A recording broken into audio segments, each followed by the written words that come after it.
March 29 புனித Rupert.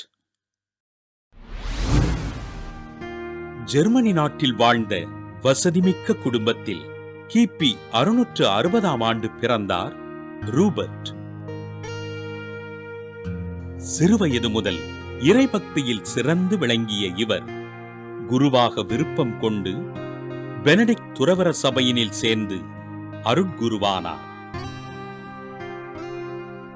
மறையுரையினில் தனித்துவம் பெற்ற அருட்தந்தை ரூபர்ட் ஜெர்மனியின் வாம்ஸ் நகர ஆயராக பொறுப்பேற்று இறைபணிகளை செய்தார்.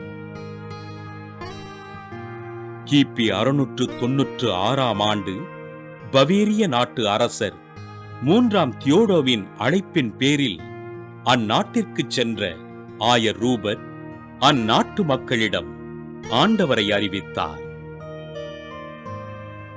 தனது மறையுரையினால் அரசர் தியோடோவினை திருமுழுக்கு பெறச் செய்த ஆயர் ரூபர்ட் வாலஸ்ஸே நகரில் ஆலயம் கட்டி எழுப்பி புனித பேதுருவிற்கு அர்ப்பணித்தார். பவேரிய நாட்டு மக்களுக்கு ஆண்டவரின் நற்செய்தியினை அறிவித்து அவர்களை நல்வழிப்படுத்திய ஆயர் ரூபர்ட் மக்களின் நல்வாழ்விற்காக மருத்துவமனைகளையும் பள்ளிக்கூடங்களையும் கட்டி எழுப்பினார். தான் செய்த பணிகள் தன்னோடு நிறைவு பெற்றுவிடக் கூடாது என்பதற்காக புனித பேதுருவின் ஆசீர்வாதப்பர் துறவு மடத்தை நிறுவிய ஆயர் ரூபர்ட் கிபி 718ஆம் ஆண்டு மார்ச் 27ஆம் நாள் இறைப்பதம் சேர்ந்தார்.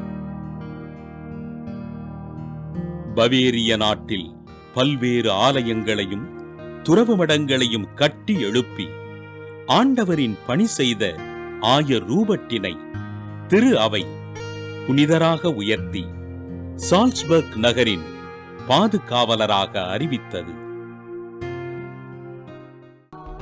புனித ரூபர்ட் திருவிழாவினை கொண்டாடுகின்ற நாம் அனைத்து குழந்தைகளுக்கும் கல்வி அறிவு கிடைப்பதற்காக ஜெபிப்போம்.